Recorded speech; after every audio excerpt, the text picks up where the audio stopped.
함께 박수로 영광 올려드리겠습니다. 할렐루야. 주가 쓰시겠다 하라라는 제목으로 주의 말씀 증거할 때 저와 우리 모두에게 은혜의 시간 되시기를 주의 이름으로 축원드립니다. 하나님께서 아담을 흙으로 빚으시고 생명을 주신 이후에 가장 먼저 하신 일은 그에게 복을 주신 일이었습니다. 하나님은 아담에게 생육하고 번성하고 땅에 충만하고 땅을 정복하라, 바다의 물고기와 하늘의 새와 땅에 움직이는 모든 생물을 다스리라, 그렇게 말씀하시면서 이 땅을 정복하고 다스리는 큰 특권을 그리고 아담에게 부여해 주셨습니다. 아담도 똑같은 피조물이었지만은 모든 피조물 가운데 그 중에서도 큰 특권과 축복을 이 아담에게 부여해 주신 것입니다. 그 이유는 모든 피조물 중에서도 하나님께서 아담을 특별히 사랑하셨기 때문이었겠죠. 하나님께서 하루하루를 창조하실 때마다 좋았더라, 좋았더라 그렇게 말씀하셨는데 이제 마지막 아담을 보시고 심히 좋았더라라는 구분된 표현을 하신 것을 보게 되면 오늘 같은 피조물이더라도 아담에 대한 각별한 애정과 사랑이 있었음을 우리는 견주어 알 수 있을 것입니다. 그렇게 하나님의 은혜와 사랑을 입은 아담은 하나님이 그에게 다스리라고 주신 온 땅을 두루 바라봤습니다. 그리고 하나님의 그 사랑 속에서 벅찬 감격과 은혜를 받으며 땅의 모든 피조물들을 정복하고 또 다스리면서 하나님 나라의 그 청지기로서의 사명을 잘 감당했습니다. 그러던 가운데 아담이 기억해야 할 한 가지가 있었는데 그것은 아담은 말 그대로 주인이 아니라 청지기였다라는 사실입니다. 청지기란 그 땅의 주인이 아니라 말 그대로 주인의 재산과 땅을 잠깐 주인을 위해 충성스럽게 잘 관리하는 자, 그를 가리켜서 청지기다 그렇게 말합니다. 아담은 하나님의 사랑과 은혜로 온 땅을 정복하고 다스리는 피조물 가운데서도 왕노릇할 수 있었지만은 그것은 말 그대로 왕노릇이었을 뿐 실제로 왕은 아니었다는 것입니다. 그것을 깨달아 알게 하기 위해서 하나님께서 주신 그 표상이 있죠. 바로 에덴에 있던 두 개의 나무였습니다. 동산의 모든 나무의 실과는 다 따먹을 수 있었지만 이 두 개의 나무는 건드릴 수가 없었죠. 아담에게 허락되지 않았던 금단의 열매였던 것입니다. 한 나무는 동산 중앙의 선악을 알게 하는 더 트리 오브 날리지, 다시 말해서 지식의 나무였고 또 다른 하나는 영생을 알게 하는 더 트리 오브 라이프, 다시 얘기해서 생명의 나무였습니다. 절대 건드리지 말아야 할 이 두 나무를 바라보면서 아담은 무슨 생각을 했을까요? 아마도 첫째는 내가 할 수 있는 모든 일들을 이 땅을 정복하고 다스리면서 했지만 내가 할 수 없는 것도 있구나, 그런 것을 생각했을 것입니다. 철저한 자신의 무지 그리고 무력함을 깨달아 알게 되었던 것이죠. 그리고 두 번째, 그 무지와 무력을 통해서 아담은 나는 저 생명나무와 저 선악과까지 다 알고 다스릴 줄 아는 하나님과는 같지 않구나라는 것을 알았던 것입니다. 쉽게 말해서 나는 하나님이 아니구나, 나는 하나의 이 온 땅을 정복하고 다스리고 잠시 하나님 앞에 이것을 맡긴 바 돼서 다스리는 청지기일 뿐이구나, 하나님의 종이구나 라는 것을 알 수 있었던 것입니다. 온 땅을 다스리고 정복했던 아담에게 이 두 나무는 아담 자신이 아무것도 모르고 아무것도 할 수 없는 한낱 연약한 피조물이라는 그 사실을 깨닫게 해주는, 겸손케 만드는 그런 나무였다는 것입니다. 이 동산의 두 나무는 건드리지 못하는 나무가 아니라 실제로 건드려서는 안 되는 나무였기 때문에 더더욱 그랬겠죠. 철저하게 자신의 무력함, 또 하나님의 종됨을 느꼈던 것입니다. 하나님이 하지 말라 했기 때문에 안 해야 했던 것이죠. 지금 당장이라도 건드릴 수 있었지만 건드리지 못한 자신의 그 무력함을 주인의 그 권위에 의해서 느꼈던 것입니다. 그러한 의미에서 두 나무는 보이는 하나님의 권위요, 보이는 하나님의 말씀이라고 그렇게 우리는 말할 수 있을 것입니다. 이 말씀에 순종하는 것이 에덴 동산에 있던 아담에게는 아주 중요한 책무 가운데 하나였습니다. 그 말씀에 순종함으로 아담은 비로소 하나님의 명령을 지키고 따라야 할 하나님의 종이요, 하나님이 실제로 온 우주 만물을 창조하시고 다스리시는 만왕의 왕이다라는 것을 깨달아 알 수 있었기 때문인 것이죠. 마치 요셉이 보디발의 신임을 얻고 그 집안의 청지기가 됐을 때와 같습니다. 보디발은 요셉에게 뭐라고 말했죠?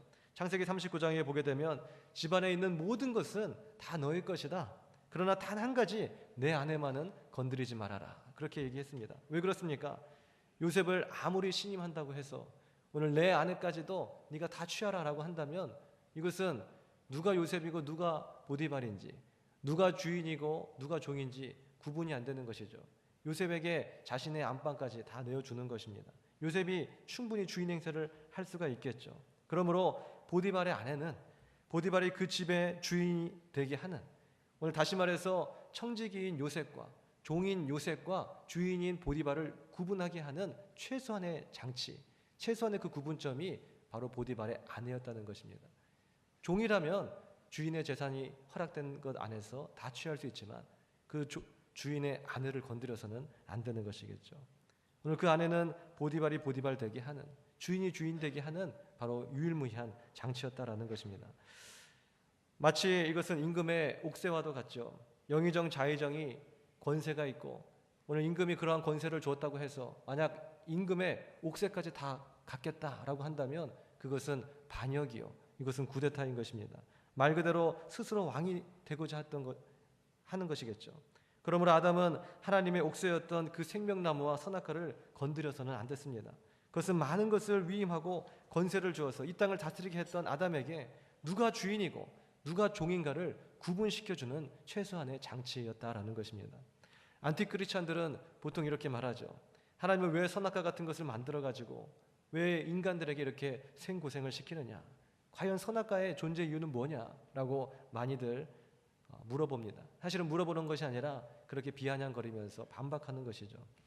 그러나 그것은 요셉이 자신의 주인인 보디발에게 그 왜 둬서 나로 하여금 동침의 유혹을 받게 하느냐, 왜 그 아내가 있어서 나로 하여금 당신의 그 아내를 취하고 싶은 마음이 들게 하느냐, 그와 똑같은 것입니다. 차라리 아내를 버려라. 아내의 존재 이유는 뭐냐, 아내 때문에 내가 걸리적거린다, 종의 행세를 하기가 참으로 불편하다, 그거와 같은 것입니다. 그럼 보디발이 요셉이 자신의 아내를 통해서 계속해서 유혹을 받고 여러 가지 청지기로서의 삶을 감당하기가 힘드니까 차라리 그러면 내가 아내를 버리겠다. 오늘 주인이 자신의 종들이 자신의 아내를 취할까 걱정해서 아예 결혼을 안 하겠다라고 선포한다면 이것은 주인과 종의 위치가 완전히 뒤바뀌어 버린 것이겠죠. 오늘 주인이 종의 눈치를 보는 것을 넘어서 상전으로 섬기는 것과 마찬가지가 되는 것입니다. 왜 선악과를 만들었느냐라고 하지 말고 종은 주인의 기쁘신 뜻에 따라서 주인만이 소유할 수 있는 선악과를 하나님이 만드셨다면 오늘 종은 주인의 뜻에 순종하며 그것을 건드리지 않으면, 따먹지 않으면 되는 것입니다. 이것이 종의 자세지, 내가 선악과를 보면 맨날 유혹을 받게 되니까 아예 뽑아버리시오 라고 말하는 것은 하나님을 향한 대적이라는 것입니다. 왜 선악과를 만들어서 왜 우리를 피곤하게 하느냐, 그거는 하나님의 선하신 뜻이죠. 종이 할 말이 아닌 것입니다. 종은 무조건 순종하면 되는 것이죠. 이처럼 주인과 종의 관계를 전혀 이해하고 있지 못하기 때문에 영적 이방인들은 그런 이야기를 하고 있는 것입니다. 실제로 생명나무와 선악과는 종된 아담이 에덴 동산에서 하나님을 하나님으로 알게 하는 유일한 장치가 되었던 것입니다. 생명나무와 선악과를 바라보면서 아담은 날마다 하나님 종으로서의 자신의 신분을 자각할 수 있었던 것이죠. 보이는 말씀이었던 두 나무는 하나님의 어떠한 말씀으로 구체적으로 이루어져 있습니까? 첫째는 하라이고 둘째는 하지 마라입니다. 하라는 것은 바로 생명나무를 가리킵니다. 쉽게 말해서 생명나무의 열매를 이제 우리가 장차 먹어야 영생할 수 있다는 것이죠. 물론 선악과를 먹었던 그 당시에는 하나님께서 그룹들을 그 가운데 두셔서 아담이 그것을 먹는 것을 허락치는 않으셨습니다. 그러나 성경 속에서 이 생명나무의 비밀이 이제 신약에 와서 드러나기 시작하죠. 선악과는 반대로 하지 말라라는 하나님의 강력한 뜻입니다. 그 선악과를 먹게 되면 우리가 정령 죽을 것이다. 주님은 그렇게 말씀하고 있죠.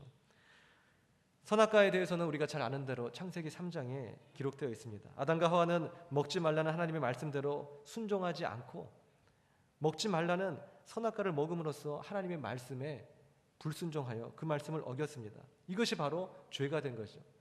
오늘 선악과를 먹음으로써 선악과 안에 들어있었던 여러 가지 독소라든가 어떤 죄악된 바이러스가 온몸에 퍼져서 이것이 죄가 됐고, 그리고 그것이 이제 몸이 병들게 해서 사망에 이르는, 죽음에 이르게 한 것이 아니라 하나님의 말씀에 순종하지 않았던 것, 불순종했던 것, 이것이 죄가 되었고 궁극적으로 이것이 바로 사망으로 이어지게 되었더라라는 것입니다. 반면에 생명나무는 요한복음 6장에서 또한 잘 기록되어 있습니다. 요한복음 6장에 보게 되면 내가 곧 생명의 떡이라 너희 조상들은 광야에서 만나를 먹었어도 죽었거니와 이는 하늘에서 내려오는 떡이니 사람으로 하여금 먹고 죽지 아니하게 하는 것이니라. 그렇게 말씀하고 있습니다. 이 생명나무의 열매가 오늘 성경은 바로 예수 그리스도다. 그렇게 말씀하고 계십니다. 이 예수 그리스도라는 생명의 떡을 먹어야만 우리가 영생할 수 있더라라는 것이죠. 생명나무의 그 열매, 우리가 영생할 수 있는 그 열매, 그것이 바로 예수 그리스도라는 것입니다. 그래서 예수님은 제자들에게 떡을 나눠 주시면서 이것은 내 몸이라 그렇게 말씀하시면서 오늘 영생을 기약하신 것이죠. 이것은 먹으라 곧 하라라는 적극적인 하나님의 명령이라고 말할 수 있습니다. 사도행전 16장 31절에 보게 되면 주 예수를 믿으라 그리하면 너와 내 집이 구원을 얻으리라. 구원을 얻는다는 것은 무엇입니까? 죽지 않고 영원한 영생을 얻을 수 있다는 것이죠. 그러므로 하나님은 적극적으로 생명나무를 권유하고 있는 것입니다. 주 예수를 믿으라. 적극적으로 그 생명나무의 열매를 따 먹으라. 그것이 뭐라고요? 예수 그리스도의 살과 피라는 것입니다. 오늘 예수 그리스도가 바로 우리의 영원한 생명의 열매가 되어주신다라는 것이죠. 이처럼 두 나무는 먹으라, 먹지 말라, 곧 하라, 하지 말라라는 하나님의 말씀으로 이루어져 있음을 알 수 있습니다. 하라와 하지 마라에 보이던 이 두 말씀에 이 현현했던 이 말씀은, 에덴 동산 위에 있었던 그 말씀은 이제 모세의 때에 이르러서 이제 구약에서 어떻게 보여지는 두 말씀으로 또 나타났습니까? 바로 십계명의 두 돌판으로 그렇게 실현되었죠. 그 두 십계명의 두 돌판을 보게 되면 십계명의 1계명에서 제 4계명까지는 하지 말라라는 하나님의 말씀이 기록되어 있습니다. 선악과를 먹지 말라라는 것과 어쩌면 동일한 말씀이라고 우리가 볼 수 있겠죠. 또 제 5계명에서 6계명까지는 하라라는 하나님의 말씀이 기록되어 있습니다. 오늘 이것은 적극적인 하나님의 권고요 명령이라고 할 수 있습니다. 어쨌든 하나님의 말씀은 이처럼 우리에게 하라, 때로는 하지 말라 그렇게 말씀하고 계시고 그 말씀대로 우리가 순종할 때 영생을 얻을 수가 있게 되는 것입니다. 반대로 하라, 하지 마라 마치 청개구리처럼 그것을 듣지 않는 경우에는 그것이 바로 불순종이 되고 불순종이 죄가 되어서 결국 사망에 이르게 되더라라는 것입니다. 이처럼 두 나무에서 시작된 하나님의 말씀은 구약의 십계명을 통해서 좀 더 구체적으로 그 하나님의 말씀이 드러나기 시작하더니 이제 신약에 와서 이제 마침내 말씀이 육신이 되어 이 땅 가운데 오신 예수 그리스도를 통해서 온전히 드러나게 된 것입니다. 말씀 자체이신 하나님이 이 땅 가운데 오신 것이죠. 이제는 십계명의 두 돌판을 통해서 견주 하나님의 말씀을 볼 필요가 없습니다. 이제 에덴에 있었던 두 나무를 통해서 하라와 하지 말라의 하나님의 그 율법의 그 말씀을 이제는 견주해 볼 필요가 없습니다. 말씀 자체이신 그분이 이 땅 가운데 육신이 되어 오셨기 때문입니다. 이제 많은 사람들은 하나님의 말씀을 직접 볼 수 있었어요. 직접 들을 수 있었습니다. 바로 그것이 바로 우리가 믿고 있는 예수 그리스도라는 것입니다. 그 말씀이 우리 곁에 이제는 성령의 기름 부음으로 말미암아 이제 성령이 내 안에 내주하심으로 말미암아 이제 우리 곁에서 우리 안으로 내주하고 계신 것이죠. 내 안에 하나님의 말씀이 있다라는 것입니다. 내 안에 바로 하나님의 그 생명이신 생명나무가 자라고 있다라는 것이죠. 예수 그분이 우리를 살리는 생명나무의 열매가 되기 때문입니다. 이제 우리는 예수 그리스도를 통해서 또한 선악을 구분하게 되었습니다. 무엇이 진리고 무엇이 비진리인가? 오늘 악한 사단은 선악과를 먹어야만 네 눈이 밝아질 것이야. 그리고 네가 하나님처럼 될 것이야. 그렇게 말했죠. 그러나 그것은 불순종이라니까요. 악한 사단의 꾀임입니다. 우리의 욕망과 욕심을 부추기는 것이었습니다. 그리고 임금의 옥새까지 취하라는 것이에요. 그리고 네가 스스로 왕이 되라는 것입니다. 네 눈이 밝아져서 네가 하나님처럼 될 것이다.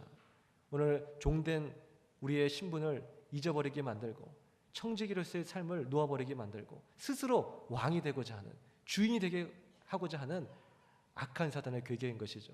우리의 욕망을 그렇게 부추긴 것입니다. 그래서 선악과를 먹은 것은 단순한 먹음직하고 보암직한 그 선악과를 먹은 어떤 육체적인 탐닉, 어떤 식욕 이러한 죄가 아니라 내 스스로 하나님처럼 되고자 했던 마지막 임금의 옥새까지도 쥐고자 했던 보디발의 아내를까지도 취하고자 했던 그 인간의 교만함이요 바로 인간의 욕망이요 오늘 하나님을 향한 대적이요 구태타요 반역이라고 말할 수 있는 것입니다. 하나님의 자리에 내가 앉는 것 이것을 가리켜서 죄라고 말하는 것입니다. 하나님의 주인됨을 인정하지 않는 것, 하나님의 주권을 인정하지 않는 것, 그리고 그 주인의 자리에 내가 앉는 것 이것이 바로 죄라는 것입니다.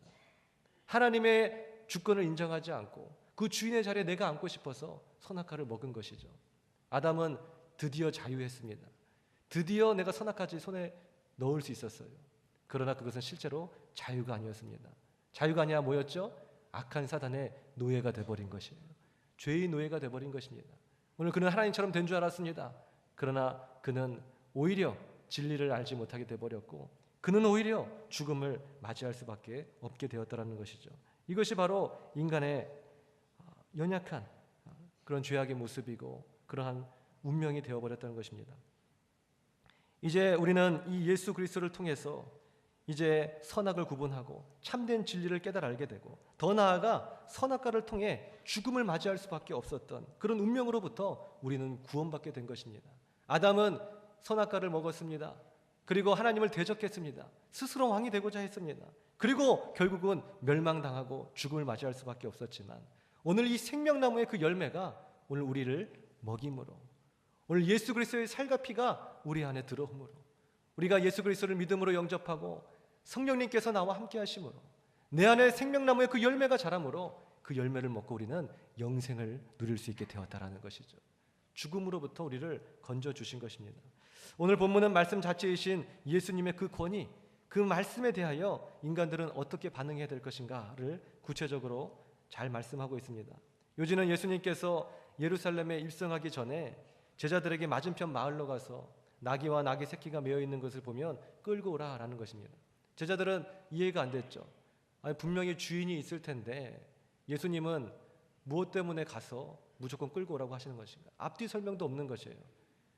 그때 예수님이 말씀하십니다. 혹 누군가 그것에 대해서 제재를 하거나 그것에 대해서 혹시 무슨 말을 하거든 주가 쓰시겠다 하라, 그렇게 말씀하십니다. 온 우주의 만물의 창조주, 주인이 누군가라는 것을 오늘 예수님께서 드러내 주신 것이죠. 바로 예수 그리스도, 그분이 곧 창조주 하나님이시더라라는 것입니다. 오늘 예수님 그분이 바로 만물을 다스리시는 바로 주인이시라는 것입니다. 만물의 그 주권이 바로 예수 그리스도 그분께 있다라는 것이죠. 그래서 우리가 주님 주님 한다는 것은 바로 나의 주인된, 바로 그것을 선포하고 고백하는 것입니다. 주가 쓰시겠다 하라. 그 나귀의 실질적인 주인은 바로 예수 그리스도라는 것을 하나님께서 말씀해 주신 것입니다. 오늘 그 나귀를 소유하고 있던 그 사람은요, 그 사람이 소유는 하고 있었지만은 실제로 자기가 주인이 아니라 그 역시 청지기일 뿐인 것이죠. 하나님께서 맡겨주신 그 나귀를 지금까지 관리하고 먹이면서 그렇게 살아온 것입니다. 근데 마침내 진짜로 주인이 나타났어요. 그렇다면 청지기는 기꺼이 자신의 나귀를 드려야 했다라는 것입니다. 나는 청지기인가 주인인가 분명히 구분할 줄 알아야 되겠죠. 오늘 그것을 구분하지 못하기 때문에 선악과를 먹는 겁니다. 그걸 구분하지 못하기 때문에 보디발의 아내까지 취하려 하는 것이에요. 그걸 구분하지 못하기 때문에 오늘 나귀를 데리고 올 때 안 된다, 이것은 내 것이다 라고 고집하는 것이죠. 오늘 내 인생의 주인은 누군가, 내 인생의 주권자는 누군가, 우리가 그것을 깊이 있게 생각해 볼 필요가 있을 것입니다. 하나님의 주권을 말씀하신 이 말씀을 통해서 오늘 우리에게 주시는 하나님의 영적 교훈은 무엇이 되겠습니까? 첫 번째, 나의 나된 것은, 내가 가지고 있는 모든 것은 하나님이 주신 것, 이걸 다른 말로 해서 하나님의 은혜다, 우리는 이렇게 이야기할 수 있습니다. 지나온 2014년도도 돌이켜보면 하나님께서 우리에게 많은 것들을 맡기셨죠. 많은 것들을 그렇게 주시고 많은 것들을 우리에게 복을 더하여 주셨습니다. 오늘 하나님께서 처음에 우리 서두에 함께 나눴듯이 아담을 흙으로 빚으시고 생명을 넣으신 이후에 가장 먼저 하신 일이 무엇이라고요? 아담에게 복을 주신 것. 오늘 하나님께서 이 땅 가운데 우리를 태어나게 해주셨습니다. 알몸으로 다 왔어요. 빈손으로 왔습니다. 근데 오늘 이 시간에 우리가 빈손으로 온, 알몸으로 온 우리들이 가진 것들이 얼마나 많이 있습니까? 오늘 빈손으로 온 우리들에게 하나님은 채워주셨다라는 것입니다. 복을 주셨다라는 것이에요. 2014년도도 계수해 보면 우리에게 많은 그런 하나님이 주신 많은 은혜들, 많은 복들, 그런 감사의 제목들이 있을 것입니다. 지난 사부 예배 때 세계가 만일 100명의 마을이라면, 이러한 제목을 가지고 함께 은혜를 나눴었죠. 세계가 만일 100명의 사람들이 살고 있는 마을이라고 가정했을 때 75명은 먹을 양식을 비축해 놓았지만, 비와 이슬을 피할 집이 있지만 나머지 25명은 집도 없고 먹을 양식도 없다는 것을 우리가 함께 나눴습니다. 그리고 그 가운데 17명은 깨끗하고 안전한 물을 마실 수조차 없는 아주 극한의 상황임을 우리가 함께 나눴었죠. 은행에 예금이 있고 지갑에 돈이 들어있고 집안 어딘가에 잔돈이 굴러다니고 있는 그 사람은 마을에서 가장 부유한 8명 안에 들어가는 사람이라고 했습니다. 상위 8%죠. 또 자가용을 소유한 자는 100명 중에 7명밖에 되지 않았다. 상위 7%인 것입니다. 만일 당신이 어떤 괴롭힘이나 체포와 고문, 죽음을 두려워하지 않고 자신의 신념과 양심에 따라 움직이고 말할 수 있다면, 민주적인 그런 사회에서 살고 있다면 그렇지 못한 48명보다 축복받은 인생이다. 더 많은 것을 가지고 있는 것이다. 나머지 48명은 뭐예요? 아직도 자신의 언행을 마음대로 할 수 없는, 자유가 구속받는 그런 사회에서 살고 있다는 것이죠. 또 당신이 공습이나 폭격, 지뢰와 또 사륙과 무장단체의 강간이나 납치를 지금 두려워하지 않고 있다면, 그것에 대한 직접적인 어떠한 강한 영향을 받고 있지 않다면 그렇지 않은 20명보다 축복받은 것이다. 지금도 이 20명은 전쟁의 위협과 또 기근과 또 사륙과 폭행과 여러 가지 이런 위협 속에서 이 생명의 위협을 느끼며 살아가고 있더라는 것입니다. 이렇게 생각해 봤을 때 우리는 전부 다 상위 10% 안에 든 사람들이죠. 오늘 이렇게 생각해 보면 얼마나 2014년도도 하나님의 은혜가 넘쳐납니까? 주께서 너무나 많은 것을 우리에게 주셨죠. 오늘 자유와 또 물질과 살아갈 수 있는 집들과 가족과 그런 인생들, 그런 행복을 분명히 하나님께서 우리에게 주셨습니다. 정말로 우리가 이 땅 가운데 올 때 아무것도 가지고 오지 않지 않았습니까? 빈손으로 왔잖아요. 그래 하나님께서 빈손으로 온 아담에게 이 땅을 정복하고 다스리라, 그 많은 은혜와 축복을 주셨던 것처럼 우리는 참으로 많은 것을 얻고 또 생각하건대 많은 것을 누리며 그렇게 지금까지 살아왔습니다. 오늘 이것이 바로 하나님의 은혜라는 것이죠. 하나님의 주인됨, 그리고 청지기로서의 삶을 살았을 때 우리가 첫 번째 알아야 될 것은 청지기로서 우리의 주인된 하나님은 우리에게 복을 주셨다라는 것입니다. 많은 은혜를 주셨다. 감사의 제목들이 넘쳐난다라는 것이죠. 두 번째, 오늘 우리가 하나님의 주권적인 오늘 본문의 말씀을 통해서 알 수 있는 것은 주가 쓰시고자 할 때 감사함으로 드릴 수 있는 믿음을 갖자라는 것입니다. 오늘 하나님께서 청지기 된 우리들에게, 아담에게 이 땅을 정복하고 다스리라 말씀하신 것처럼 우리에게도, 알몸으로 온 우리에게도 이렇게 많은 것들을 부여해 주셨는데, 그러나 이 모든 것을 주신 이가 누구십니까? 여호와 하나님이시고, 또 이 모든 것의 실질적인 주인은 누구십니까? 여호와 하나님이시라는 것이에요. 오늘 우리는 무엇입니까? 하나님이 주신 것을 잘 관리하고 운영해서 써야 할 청지기로서의 사명이 있는 것입니다. 자녀는 그러니까 바로 나의 자녀입니까? 하나님의 자녀입니까? 하나님의 자녀가 되겠죠. 하나님이 주신 것입니다. 이렇게 우리는 사고의 전환을 믿음으로 해야 된다는 것이에요. 그러므로 내 자식이기 때문에 내가 마음대로 할 수 있다가 아니라 하나님이 맡겨주신 자식이기 때문에 오늘 예수 그리스도 안에서 이 아이를 잘 양육하고 잘 키워서 하나님의 사람으로, 하나님이 기뻐하시는 사람으로 만들어야 되겠다.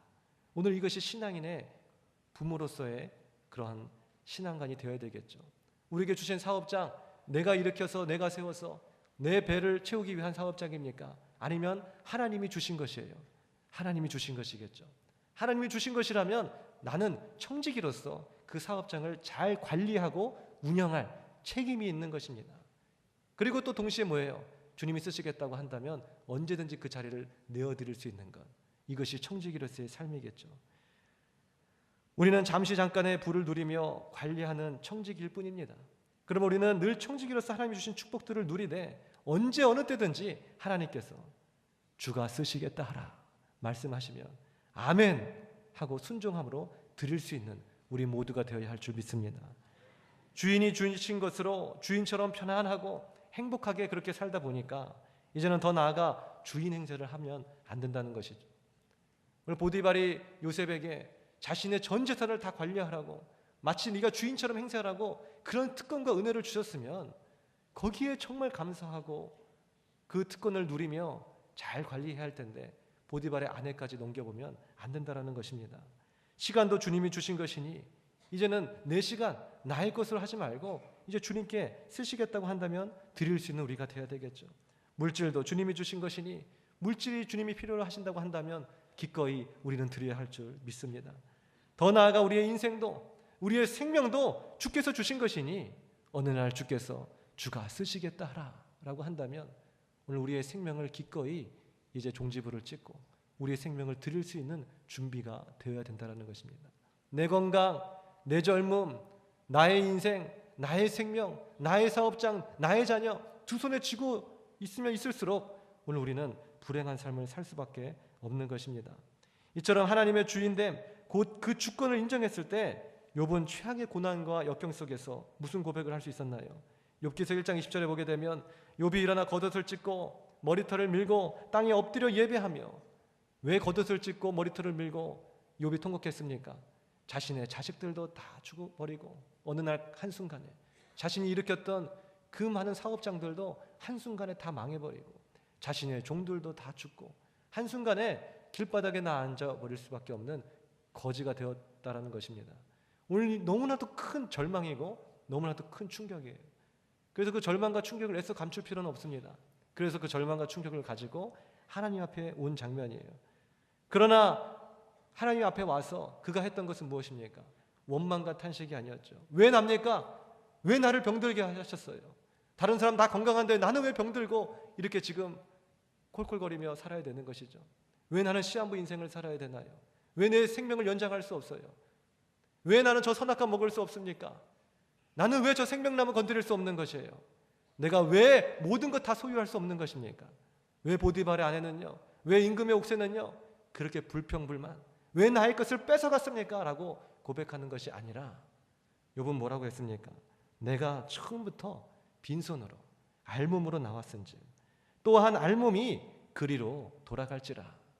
흙으로 왔으니 흙으로 돌아가라는 창세기의 말씀 그대로입니다. 우리가 처음부터 뭘 가지고 있었는데요? 우리는 흙일 뿐인 것입니다. 그러니 흙으로 또한 돌아가야 되는 것이죠. 그런데 오늘 하나님께서 내게 생명을 주시고 아담에게 하나님이 흙으로 빚으시고 생명을 부어 넣으신 이후에 온 땅을 다스리고 충만하라는 그 복을 주신 것처럼 오늘 빈몸으로 빈손으로 온 내게 하나님께서 너무나 많은 것들을 주셨더라는 것이죠. 이것이 종된 자세의 청지기로서의 욥의 신앙의 고백이었던 것입니다. 내가 알몸으로 나왔은즉 알몸으로 돌아갈지라. 이것은 당연한 것이다. 주신 이도 여호와시요 거두신 이도 여호와시니 여호와의 이름만이 영원히 찬송을 받으실지로다. 이 모든 일에 욥이 범죄하지 아니하고 하나님을 향하여 원망하지 아니하니라.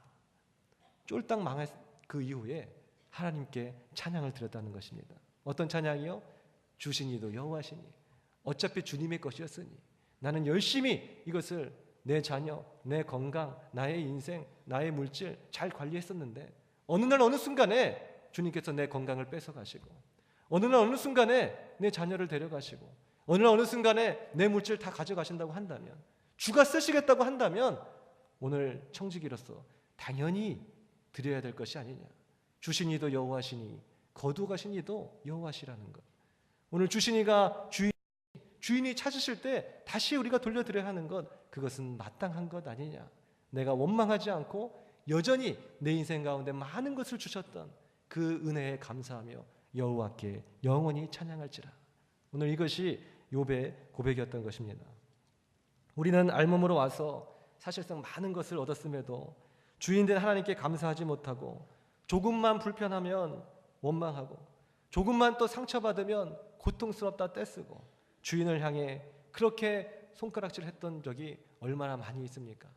오늘 영화 같은 데서 많이 나오잖아요. 주인공이 고통을 받고 있을 때 그때 하늘을 보면서 하나님 정말 살아계십니까? 살아계신다면 내게 왜 이 고통을 줍니까? 내 사업장을 왜 망하게 하셨습니까? 오늘 왜 내게 이러한 어려움, 내 슬픔을 주십니까? 이해하지 못하는, 그러나 사실은 왜 이해하지 못하는 것이에요? 나의 것이라고 생각했기 때문에 이해하지 못하는 것이죠. 하루 종일 선악과 바라보면서 왜 하고 있는 겁니다. 내가 저거 먹을 수 있어야 될 텐데, 저것까지 참 소유하면 좋을 텐데 왜 이것을 먹지 못하게 하고 있습니까? 하나님의 하라, 하지 마라, 하나님의 절대적인 주권의 그 말씀 앞에 토를 달고 있는 것이죠. 오늘 우리 인생이 무엇인데요? 이사야서 2장 22절에 내 인생을 의지하지 말라. 내 인생의 호흡은 코에 있나니 너희의 생활 가치가 어디 있느냐. 주님 말씀하셨잖아요. 주께서 이 생명호흡 걷어가신다면 우리는 아무것도 아닌 존재가 돼버리고 마는 것입니다. 오늘 이 시간에도 하나님께서 내 심장을 뛰게 하고 계시잖아요. 오늘 그 심장을 떼기 위해서 노력하신 분이 얼마나 계십니까? 한 분도 없을 거예요. 알지도 못한 채, 인식하지도 못한 채 처음부터 심장은 그렇게 뛰었고, 지금 오늘 이 순간도 하나님은 그 심장을 뛰게 하고 계신 줄 믿으시기 바랍니다. 오늘 모든 것이 은혜라는 것이에요. 모든 것이 감사해야 될 것이라는 것이에요. 하나님께서 오늘 이 시간도 내 심장을 뛰게 해주시고 생명 호흡을 주셨기 때문에 우리가 생명 연장되고, 오늘 이 시간도 귀한 말씀 들을 수 있고, 오늘 이 시간도 주의 존전에 나와서 신령과 진정으로 예배드릴 수 있는 예배자로서의 삶을 살 수가 있더라는 것입니다. 그런데 이것을 다 내 것이라고, 심장 뛰게 하시니까 주님이신님을 잊어버리고, 심장이 아프면 왜 내 심장 아프게 하냐고 손가락질하는 것이 우리의 모습이더라는 것이죠. 처음부터 내 것이 아니었습니다. 오늘 우리는 그것을 인정하고 겸손히 주님 앞에 엎드려야 할 것입니다.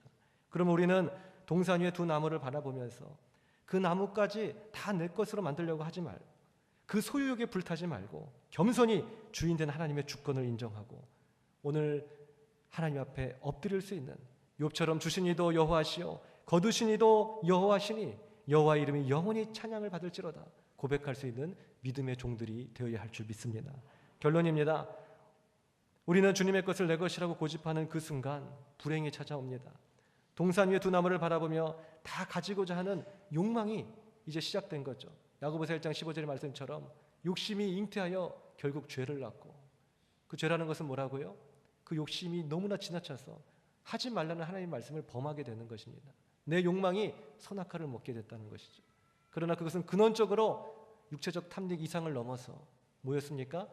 하나님의 자리를 내가 대신 앉고자 했던 것, 내가 스스로 왕이 되고자 했던 것, 결국 그 욕망이 불타오르는 그 순간에, 소유욕이 불타오르는 그 순간에, 내 것이라고 하는 그 순간에 오늘 거기서 하나님의 율법을 어기고 죄를 짓게 되고, 죄가 지나치다 보면 이제 결국 거기서 사망이 찾아오게 되더라는 것입니다.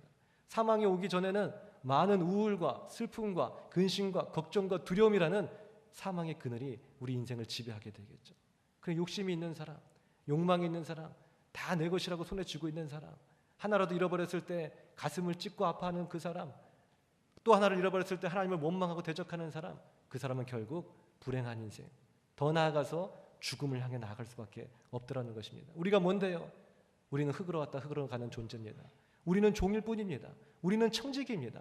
주인된 하나님을 인정할 수 있는 우리 모두가 되길 주의 이름으로 축원드립니다. 하나님의 것은 하나님의 것으로 인정하고 겸손히 엎드리는 자에게 복이 임할 줄 믿습니다. 내 자녀도 내 시간도 내 물질도 내 생명도 내 것이라고 소유하지 마십시오. 주님은 어리석은 자여 오늘 밤에라도 주인된 하나님께서 너의 생명을 취하여 간다면 네 가진 모든 것이 누구의 것이 되겠느냐 말씀하시면서 어리석은 우리를 꾸짖으실 것입니다. 자꾸 내 것이라고 손에 쥐고 있지 마시라니까요. 오히려 주님 앞에 모든 것 다 내어드시기 바랍니다. 우리의 시간을 내어드리시기 바랍니다. 오늘 우리의 물질을 내어드리시기 바라요. 내가 가장 소중하게 생각한 그런 비전을, 그 사업장을 다 내어드리십시오. 무엇보다도 소중한 내 인생, 내 생명 주님 앞에 다 드리라는 것입니다. 오늘 그랬을 때 우리가 온전한 영생을 얻을 수 있는 참된 자유와 복락을 누릴 수 있다는 것이죠. 부자가 천국에 들어가는 것은 낙타가 바늘기에 들어가는 것보다 어렵다고 하지 않습니까? 그러니 영생을 얻으려 온 그 부자 청년, 어떻게 하면 영생을 얻을 수 있겠습니까? 영원한 생명을 얻을 수 있나요? 어떻게 하면 생명나무의 그 열매를 먹을 수 있겠습니까?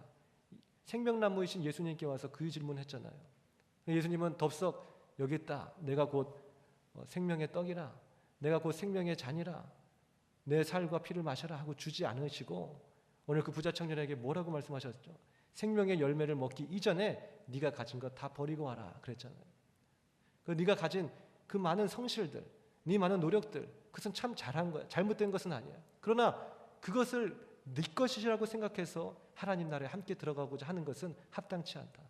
네 가진 모든 소유를 가난한 자들에게 다 나누어 주고 그리고 빈털터리로 다 내어 던져버리고 네 것은 하나도 없은 그때 다시 내게로 돌아오라.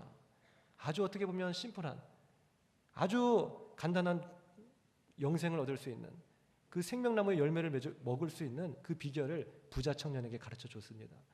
그 생명나무의 열매와 자신이 가지고 있는 그 몇 푼이 비교나 될 수 있으려나요? 그러나 그 부자 청년은 어떻게 됐죠?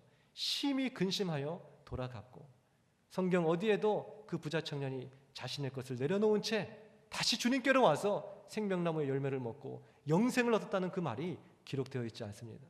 결국 부자가 오늘 천국에 들어가는 것은 마치 낙타가 바늘기에 들어가는 것보다 어려운 그런 현실이 되어버린 것이죠. 내 자식, 내 물질, 내 비전, 내 사업장, 내 건강, 내 젊음, 내 인생, 내 생명, 오늘 이것을 위해서 2014년도도 부지런히 우리가 뛰어왔습니까? 영생의 기쁨을 누리지 못했을 것이에요. 오늘 천국의 복락을 누리지 못했을 것이에요. 더 나아가서 이것이 우리의 주인 되어버렸다면, 이것이 우리의 우상 되어버렸다면 오늘 하나님께서 말씀하신 그 영생의 복락을 우리는 얻을 수 없게 되는 것입니다. 2014년의 마지막을 향해서 우리가 조금씩 다가가고 있습니다. 우리는 무엇을 위해, 무엇을 바라며 한 해를 이렇게 열심히 살아오셨습니까? 하나님의 주인됨을 잃어버리고 내 것을 위해서, 더 많은 것을 가지기 위해서, 더 많은 만족을 위해서 지금까지 뛰어왔다면 이것은 앞뒤가 바뀌어져 버린 것입니다. 우리는 청지기임을, 하나님의 종임을, 주께서 모든 것을 주신 것임을 잊지 마십시오. 그리고 주님이 언제든지 쓰시겠다고 한다면 드려야 하는 인생임을 잊지 마십시오. 오늘 헌신은 헌신이 아닙니다. 엄밀히 말하면 주님이 주신 것인데 무슨 헌신이에요? 내 몸을 주님께 드린다고요? 내가 어디서 봉사한다고요? 1인 1기 한다고요? 그것은 헌신이 아닙니다. 주님이 주신 시간을 주가 쓰시겠다고 할 때 기꺼이 드리는 것이에요. 나귀를 가지고 와라, 주가 쓰시겠다라 하라. 엄청난 대단한 그 나귀의 주인이 내가 오늘 한번 주를 위해서 한번 해보자, 나귀 가져가십시오. 감사 예물로 딱 드리고 대대로 자랑할 거리가 아니더라는 것입니다. 왜요? 그 나귀는 처음부터 주님의 것이었기 때문에, 내 시간은 처음부터 주님의 것이었기 때문에, 오늘 내 물질은 처음부터 주님의 것이었기 때문에, 내 자녀는 처음부터 주님의 것이었기 때문에 오늘 우리가 자랑할 건덕지도 되지 않는다는 것이죠. 기꺼이 주님 앞에 드려야 되는 것입니다. 에덴 동산에서 많은 것들을 소유하려고 분주히 애쓰지 마시고 다시 우리가 겸손함으로 동산의 그 두 나무를 바라보기 원합니다. 생명나무와 그 선악과, 보이는 생명의 말씀 곧 예수 그리스도를 다시 붙잡으라는 것입니다. 다시 여호와께로, 다시 하나님의 말씀으로 돌아가서 우리가 겸손히 엎드릴 때 우리는 비로소 하나님은 나의 주인이시오, 나는 그분의 종이라는 하나님의 주권을 깨달을 수 있을 것입니다. 반드시 우리 삶에 선악과와 생명나무가 있어야 되는 것이에요. 불필요한 것이 아닙니다. 반드시 우리의 삶에 십계명의 두 돌판이 박혀 있어야 되는 것이에요. 반드시 우리의 삶에 예수 그리스도라는 그 생명의 영생의 나무가 우리의 심장에 꽂혀 있어야 되는 것이에요. 그 하나님의 말씀 자체이신 하나님, 다시 여호와께로, 다시 말씀으로 돌아가십시오. 그리고 그 말씀을 판단하지 마시고, 그 말씀에 불순종하지 마시고, 겸손히 오늘 선악과를 멀리하시고 보디발의 아내를 멀리하시고 겸손히 하나님이 주시는 생명나무의 열매를 받아 드시기를 바랍니다. 오늘 그러한 2014년도를 우리가 마무리해야 되겠어요. 그리고 마침내 주가 쓰시겠다고 할 때 기꺼이 감사와 기쁨으로 모든 것을 주님 앞에 드릴 수 있는 그러한 주님의 청지기들, 주님의 그러한 헌신자들이 저와 우리 모두가 되실 수 있기를 주의 이름으로 축원드립니다. 기도 드리시겠습니다. 아버지 하나님, 지나온 한 해를 생각해 봅니다. 아니, 지나온 인생을 전체를 한번 생각해 봅니다. 오늘 우리에게 주신 것들이 얼마나 많이 있습니까? 알몸으로 왔다가 우리는 또다시 내가 이룬 많은 명예들과 물질들과 자손